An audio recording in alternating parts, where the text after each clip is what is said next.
Get ready for the dictation. Start. Sir, at the very outset, I congratulate the Ministry of Steel and Mines for its efficient working. There has been in the past propaganda on behalf of the private sector that it alone can deliver the goods, it alone is affection, and that the public sector is notorious for mismanagement, for inefficiency, and for loss of production. Both the things have been exploited by the working of the public sector since the year 1981, and in streamlining the administration of the public undertakings, the Steel Ministry has played a key and crucial role. There has been a mismanagement in this company and its management was taken over. I am personally of the view that whenever mismanagement is visible in any private sector undertaking, then instead of only taking its management for a limited period, it should be taken over permanently, and it should not be a short and half-hearted measure.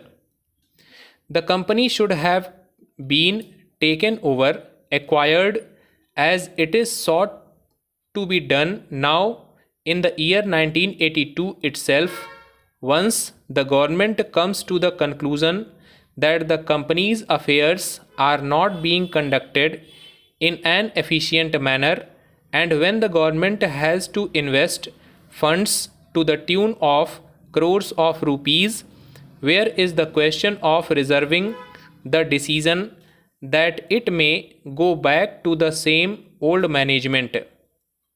Now the second thing is that there is a new strategy which is being resorted to by this private business.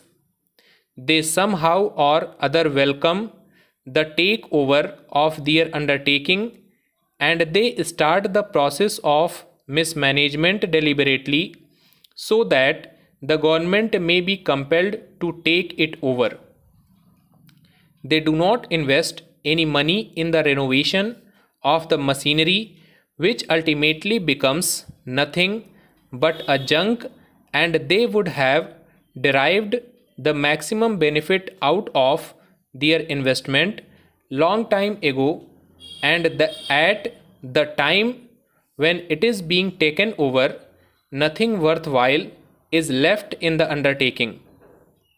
So it should be taken over at the earliest stage. We are now talking of commitment to the philosophy of the Constitution. The philosophy of the Constitution means that we are committed to the establishment of an egalitarian society where there would be not only political and legal justice, but there would be economic justice. If we want socialism, it should come in a proper and effective way.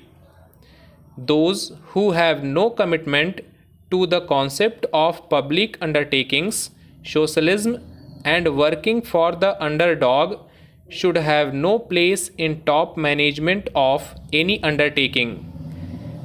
The difficulty lies in that we are half-hearted in these matters.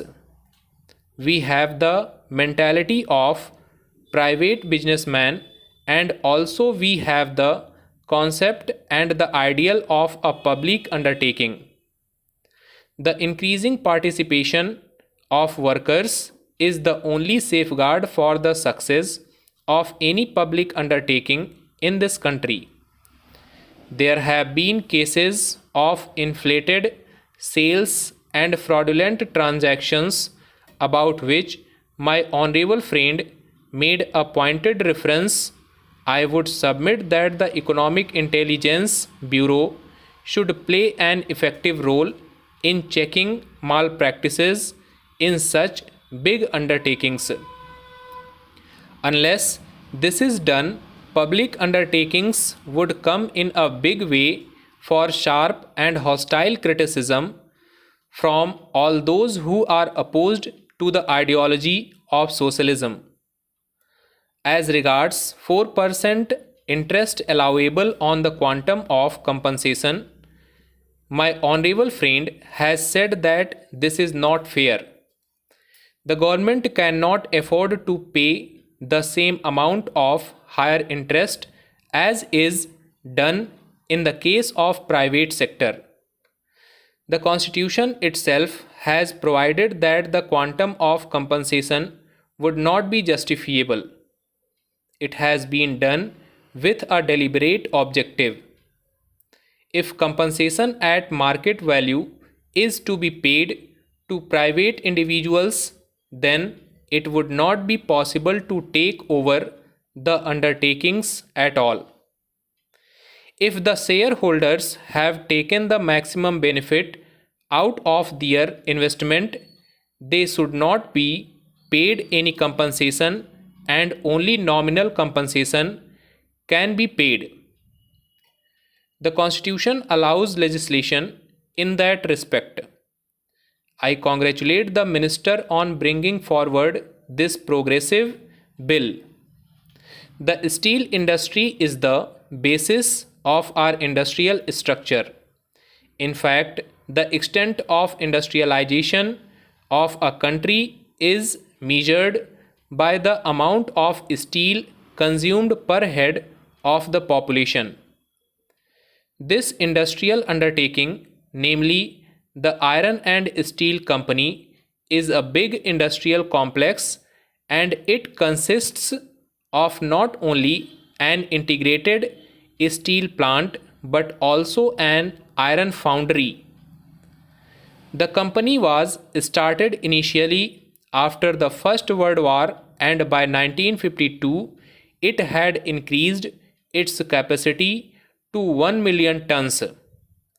But the decline in the fortunes of the company started in the 60s, and by 1963 the production had gone down to 1 lakh tons per year, that is 13% of its rated capacity, as stated by the Honorable Minister.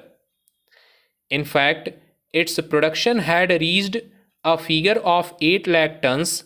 From that, it came down to 1 lakh tons, which was a result of the rotten management and the low price of steel stock.